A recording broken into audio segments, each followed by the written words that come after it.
Hello dear students, welcome back to my channel Physics SVC. Electric charges and fields का एक question.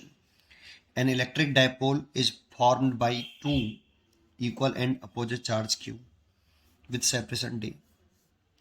The charges have same mass m. It is kept in the uniform electric field E. It is slightly rotated from its equilibrium orientation.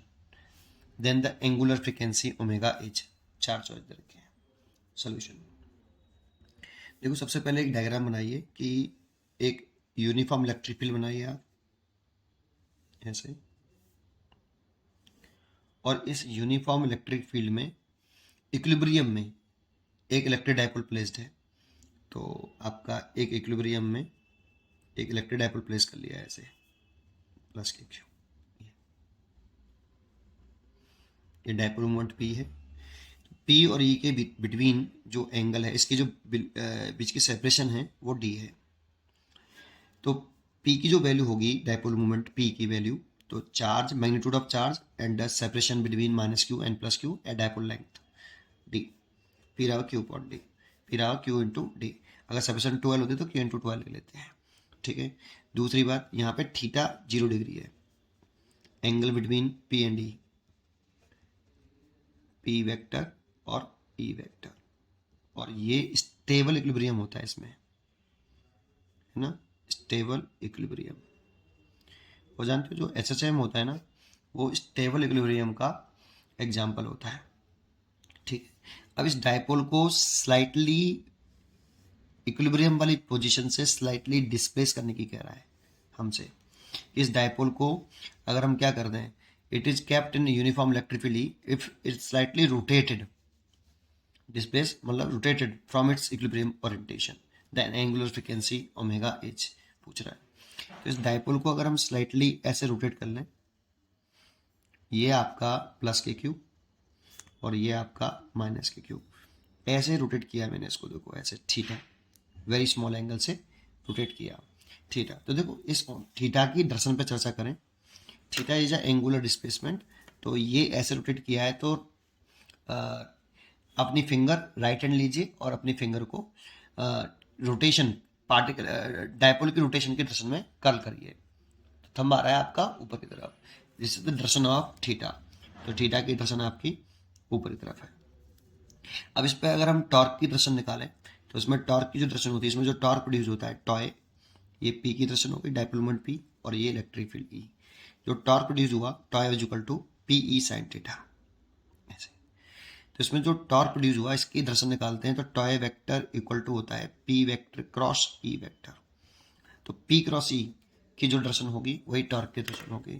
तो P cross ई, तो देखो P vector पे हाथ रख के right hand P से ए की तरफ घुमा दीजिए. पी क्रॉस ए की दर्शन निकालें राइट हैंड से, फर्स्ट वेक्टर से सेकंड वेक्टर की तरफ घुमाते हैं. तो फर्स्ट वेक्टर पी वेक्टर है, सेकंड वेक्टर ई वेक्टर है.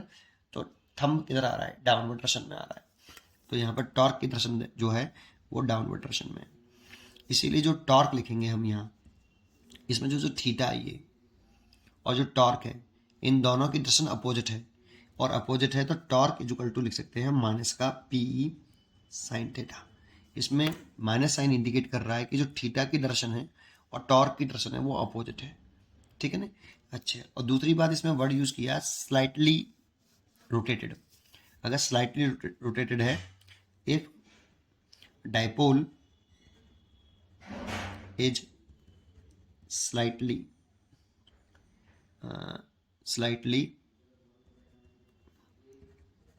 rotated, that is theta is very small.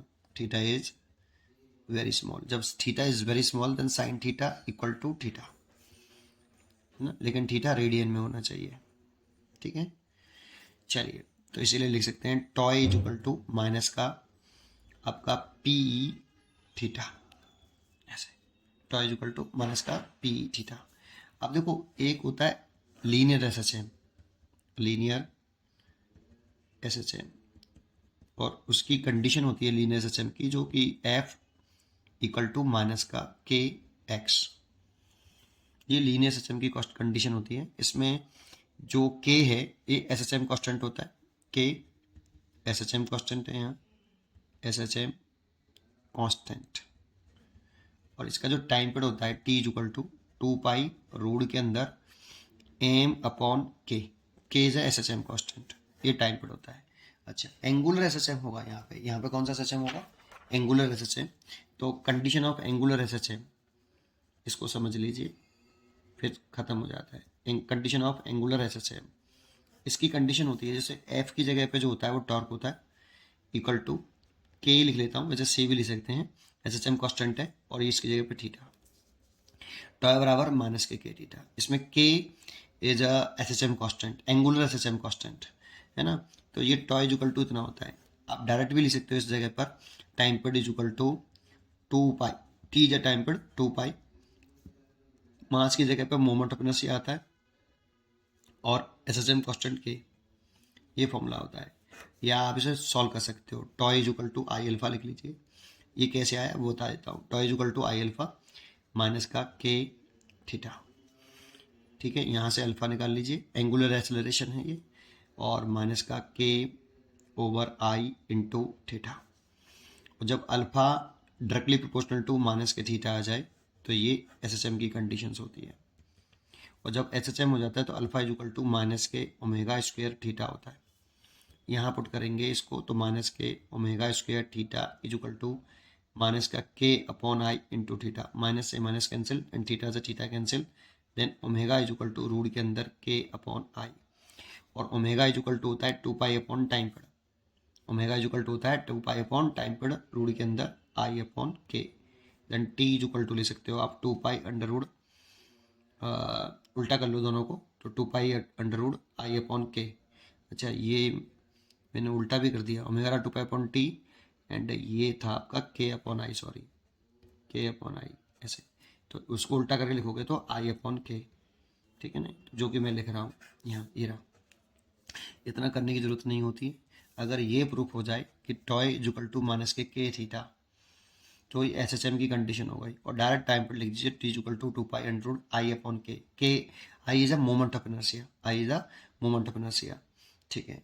और जिस एक्सेस के अबाउट टॉर्क लिखते हो ना आप, जिस एक्सेस के अबाउट टॉर्क लिख रहे हो उसी एक्सेस के अबाउट मोमेंट ऑफ इनर्शिया भी लिखना होता है, ठीक है।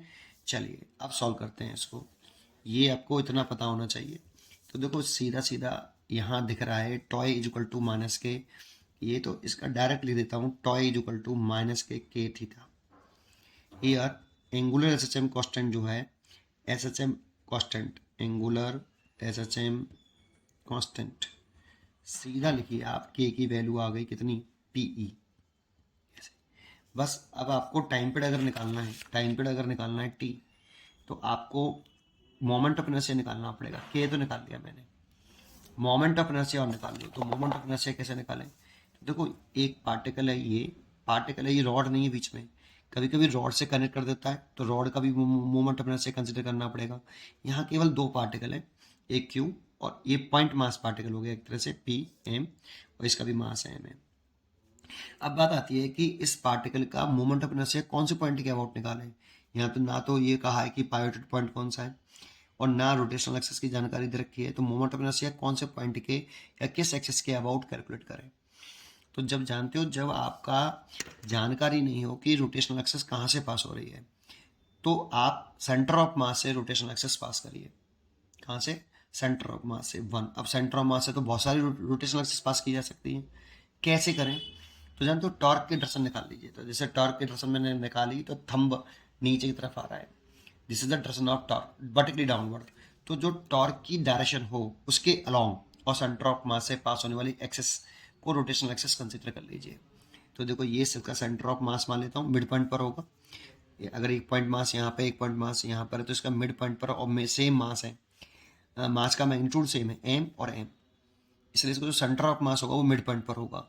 और मिड पॉइंट पर होगा तो मिड पॉइंट पे तो मान लिया, अब मिड पॉइंट से तो बहुत सारी, सेंटर ऑफ मास से तो रोटेशनल एक्सिस बहुत सारी पास हो सकती हैं, तो इसीलिए जो टॉर्क की डायरेक्शन है वही सेंटर ऑफ मास की डायरेक्शन मानो। तो टॉर्क की डायरेक्शन डाउनवर्ड है, इसीलिए इसकी डायरेक्शन भी कैसे मान ली हमने, डाउनवर्ड।